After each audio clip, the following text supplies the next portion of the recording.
मैं अरुण बन्नाटे, गोंदिया विधानसभा क्षेत्र अंतर्गत जो आने वाला तालुका है, गोंदिया है जी।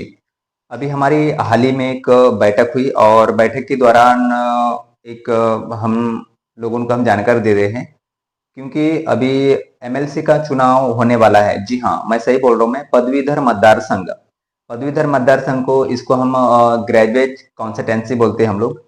इस ग्रेजुएट कॉन्स्टिटेंसी के अलावा जो पदवीधर है, जो जिसका ग्रेजुएशन हो चुका है 2021 से लेकर के आगे तक का जो ग्रेजुएट हो चुका है, ऐसे लोग पदवीधर मतदार संघ का जो एमएलसी का जो चुनाव होता है उसमें अपना नामांकन कर सकते हैं। कम से कम अगर कोई व्यक्ति अगर उम्मीदवार अगर खड़ा नहीं होना चाहते हैं, तो कम से कम अपने वोट और मताधिकार का प्रयोग करके अपना रजिस्ट्रेशन जरूर करें वहां पर। 18 वर्ष के ऊपर में जितने भी लड़के या लड़कियां हैं जो ग्रेजुएट हुए हैं, या तो फिर जिसका पॉलिटेक्निक हुआ है, 3 साल का कोर्स किया है, डिग्री डिप्लोमा या तो फिर पीजी किया हुआ है, पोस्ट ग्रेजुएट किया हुआ है, ऐसे लोग अपने जिले में, अपने तालुका में तहसील ऑफिस में जाकर के ऑफलाइन तरीके से भी ग्रेजुएट कॉन्स्टिटेंसी का फॉर्म भर सकते हैं। उसमें Aadhaar card, PAN card, ration card और मोबाइल नंबर की अति आवश्यकता होती है, और साथ में एक पासपोर्ट साइज की फोटो, उसी के साथ में एक मार्कशीट और ग्रेजुएट की डिग्री या डिप्लोमा होना जरूरी है।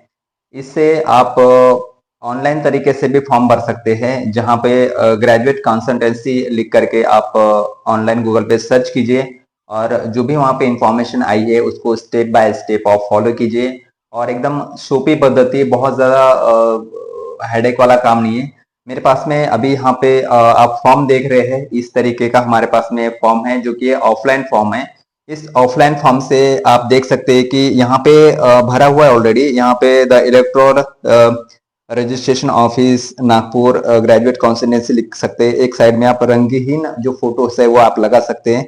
नीचे में यहाँ पे आपका फुल नेम डालना है, यहाँ पे मेल फीमेल है वो डालना है, और यहाँ पे फादर्स नेम डालना है, यहाँ पे क्वालिफिकेशन डालना है, जैसे ग्रेजुएशन है तो ग्रेजुएट, पीजी है तो पीजी। ठीक है, इस तरीके के आप डाल सकते हैं। यहाँ पे ऑक्यूपेशन डाल सकते हैं कि ऑक्यूपेशन में आप जॉब करते हैं या गवर्नमेंट सर्वेंट है, तो वो यहाँ पे डाल सकते हैं। यहाँ पे नीचे में आपका पूरा एड्रेस डाल सकते हैं। यहाँ पे जो आधार कार्ड पे मेंशन है वो आधार कार्ड के मेंशन के अलावा यहाँ पे वो सीधे डाल सकते हैं। यहाँ पे बर्थ आपका पूरा डाल सकते हैं, यहाँ पे एज डाल सकते हैं, और यहाँ पे जो है आप ये वाला जो रखाना है डिसेबिलिटी का है। यहाँ पे अगर आप अपंग है तो उसमें एस और नो कर सकते हैं, अगर नहीं है तो उसको ऐसे ही छोड़ सकते हैं।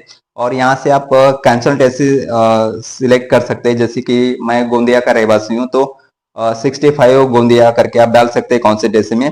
ये वाला जो रखाना है यहाँ पे डेट ऑफ बर्थ डाल दो, और यहाँ पे ईपिक नंबर जो आपका जो हम कह सकते हैं कि वोटर आईडी कार्ड पे जो नंबर रहता है WKT वाला नंबर, वो आप यहाँ पे मेंशन कीजिए। और यहाँ पे जो है आधार कार्ड नंबर आप डालिए, और आधार कार्ड नंबर डालने के बाद में जो यहाँ पे मोबाइल नंबर है उससे रिलेटेड वो चीजें डालिए। ईमेल नंबर, ईमेल आईडी अगर है तो ईमेल आईडी डाल दीजिए, नहीं तो इसको ऐसे ही छोड़ दीजिए। नीचे वाला जो है यहाँ पे लिखा हुआ है जो द सर्टिफिकेट डिप्लोमा नंबर, आप यहाँ पे डाल सकते हैं, नहीं तो आप ईयर भी आप लिख सकते हैं। ये फॉर्म नंबर 1 और 2 रहता है, ये 2 पेजेस का रहता है, यानी कि फर्स्ट पेजेस हो गया।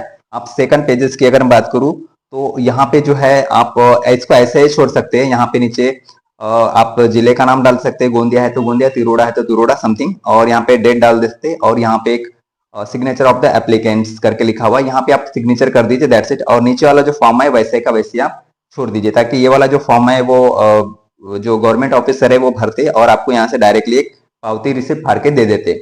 जी हाँ, तो ये इस तरीके का जो है फॉर्म है, हमने आपको बताया। और हम लोग चाहते हैं कि जितने भी गोंदिया तालुका, गोंदिया जिले के अंतर्गत जो ग्रेजुएट हैं, वो सब लोगों ने ये जो है ग्रेजुएट कॉन्स्टिट्यूंसी का फॉर्म भरना चाहिए। कम से कम एमएलसी का जो चुनाव है उसमें भले ही खड़े ना हो, लेकिन वोट देने का अधिकार हम सबको है। तो आप प्लीज प्लीज अपना जो नामांकन है ग्रेजुएट कॉन्स्टिट्यूंसी में एमएलसी का जो है उसमें आप जरूर करवाएं, ताकि जो है हम अपना आमदार या अपना जो एमएलसी का जो चुनाव में जो एमएलए होता है एक प्रशासकीय अधिकारी होता है, और हम अपने तरीके से इनको चुन के दे, ग्रेजुएट लोगों को चुन के दे और पढ़े लिखे व्यक्ति को हम चुन के दे, ताकि हमारी जो समस्या है, हमारे जो स्टूडेंट लोगों की जो समस्या है वहां तक रख सके, विधान परिषद में रख सकते हैं। रख सके। यही हम लोग को एक आपसे एक निवेदन करते हैं कि ज्यादा से ज्यादा जो है अपने जिले से ये फॉर्म भरवा के लिए। हमने ऑफलाइन और ऑनलाइन दोनों तरीका बताया हम लोगों ने।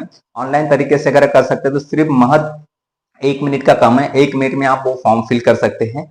अगर आप ऑफलाइन तरीके से करना चाहते हैं तो आप अगर नजदीकी जो तहसील ऑफिस है, तहसीलदार से मिल करके आप वो जो फॉर्म है ऑफलाइन तरीके से भी भर के देख सकते हैं।